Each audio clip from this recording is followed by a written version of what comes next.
Dans En aparté diffusé ce jeudi 2 février 2023 sur Canal+, Louise Bourgoin revient sur les prémices de sa carrière à la télévision.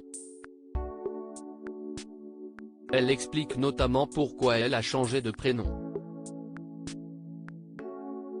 Une séquence que nous vous proposons de découvrir en avant-première.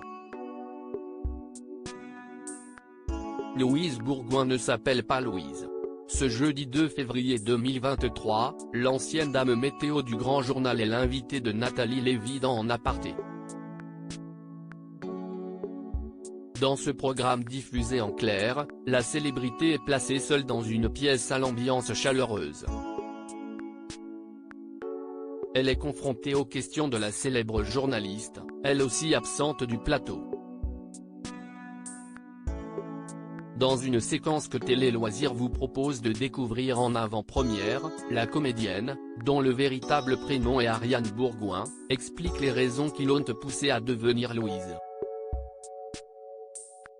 Louise Bourgoin revient sur ses débuts au Grand Journal. Il a fallu que je demande à Michel Denisot. Louise Bourgoin fait ses débuts dans le Grand Journal en 2006, sur Canal+.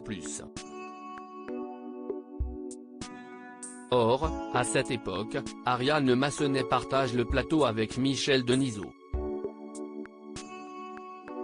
Pour éviter une redondance de prénoms, la chroniqueuse devient Louise. Ça m'a beaucoup aidé. J'ai pu être beaucoup plus à l'aise en me cachant derrière quelqu'un. Ça m'a sauvée, convient-elle après avoir avoué qu'elle était très intimidée lors de ses débuts dans l'émission. Quand je sortais des émissions, je ne me souvenais plus de rien. J'avais une sorte de blackout de stress, avoue-t-elle. Aujourd'hui devenue actrice, la jeune femme née en 1981 continue de se faire appeler Louise. Ma famille et mes proches m'appellent Ariane, nuance-t-elle. Louise Bourgoin, de la télévision au cinéma. Après une courte, mais réussie carrière à la télévision, Louise Bourgoin s'est orientée vers le monde du cinéma. Elle est notamment la tête d'affiche de Les aventures extraordinaires d'Adèle Blanc-Sec réalisé par Luc Besson. Elle enchaîne et s'envole même pour les États-Unis.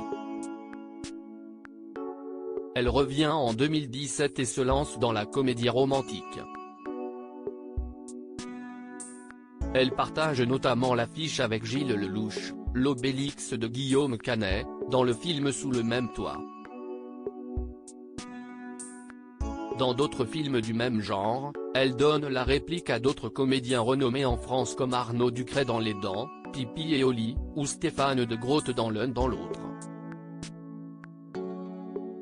À lire aussi, Louise Bourgoin fait de rares confidences sur son compagnon et dévoile cette chose chez lui qui l'a fait craquer.